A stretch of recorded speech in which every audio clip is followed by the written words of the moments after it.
Jesus me proporcionou salvação. Glória a Deus, glória a Deus. Efésios vai dizer que estávamos mortos.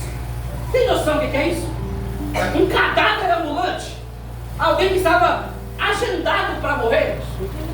É como se fosse aquele filme de Ben-Hur. Já assistiu Ben-Hur? Que o camarada é capturado, agora ele é feito de escravo. Mas para ele não morrer, ele vai prestar um serviço, sendo praticamente alguém que vai cuidar do motor do navio. Porque naquele período era lenha, então tinha que girar para ver se o motor girava para o navio caminhar. Nós éramos essas pessoas com o destino marcado, com a sentença decretada. A morte já nos esperava. Só que Jesus veio e trouxe salvação.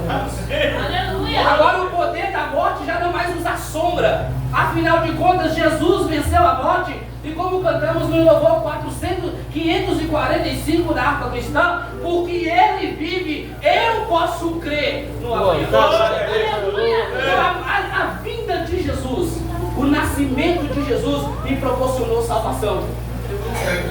Quando as pessoas olhavam para Jesus, quando algumas pessoas olhavam para Jesus, elas viam em Jesus a salvação. Aleluia. Jesus abraçava prostitutas.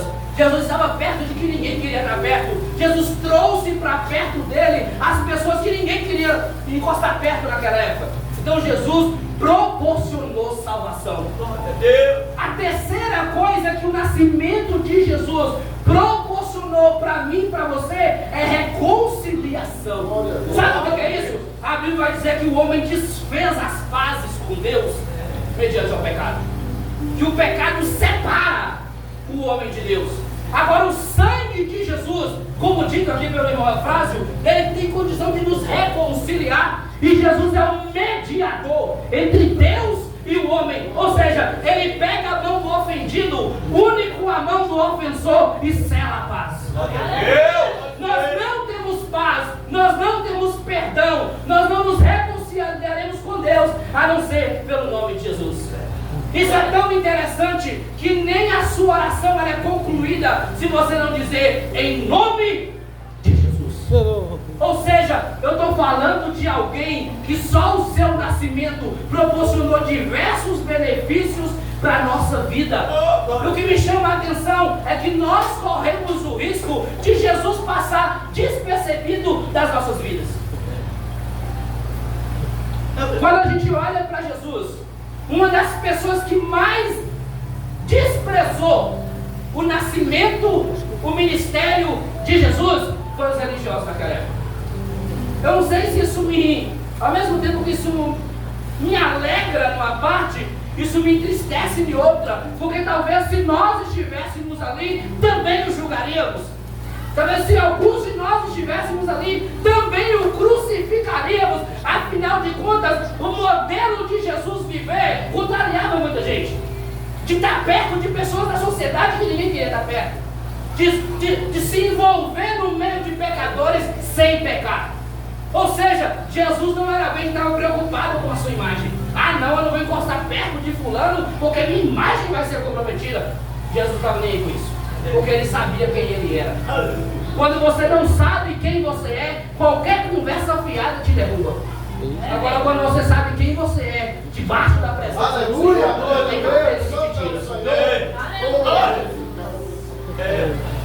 A Bíblia vai dizer que assim que souberam que os magos do Oriente falaram do nascimento de Jesus, Herodes se perturbou. Tudo bem o ímpio, mas toda Jerusalém também se perturbou. Como assim? Se eles aguardavam a vinda de Jesus, como se perturbar? Era noite de festa, era o que deveria ser noite de celebração. Foi uma noite de terror, porque José teve que pegar Maria e os meninos a pressa e correr, porque senão Herodes mataria. Os lugares, os hotéis, as hospedarias, as pensões estavam cheias e não cabia Jesus lá. Isso me chama a atenção que nós corremos o risco de estar com a vida tão cheia, mas tão cheia que nem cabe Jesus nela. Tem gente que acha que está tão bem, mas tão bem, que nem precisa de Jesus mais. E nós corremos esse risco de viver uma vida religiosa. Afinal de contas, os escribas, os saduceus, os fariseus conheciam toda a lei de Moisés de cor e salteado, e Jesus veio e eles mataram Jesus. Então, aonde eu estou querendo chegar com isso? De qual lado nós estamos? Daqueles que celebram o nascimento de Jesus e se rendem assim como os magos do Oriente na presença do Senhor e reconhecem que Ele é rei, que Ele é profeta, que Ele é sacerdote, que Ele é Deus, que Ele é Senhor, que Ele é Salvador. Nós sabemos que uma boa parte da sociedade de Israel que desprezou e matou Jesus. E o Verbo se fez carne e habitou entre nós.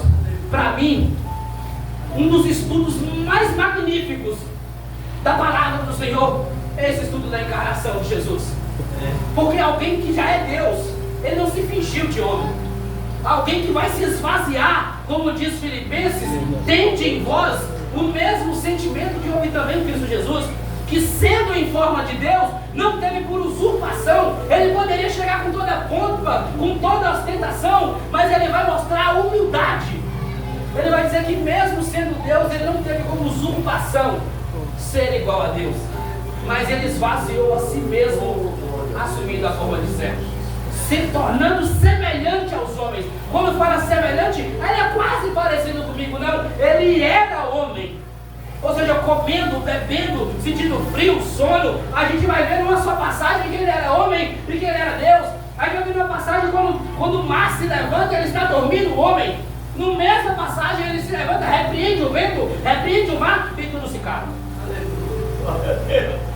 O Verbo se fez carne e habitou, viveu, cresceu, conviveu com o homem.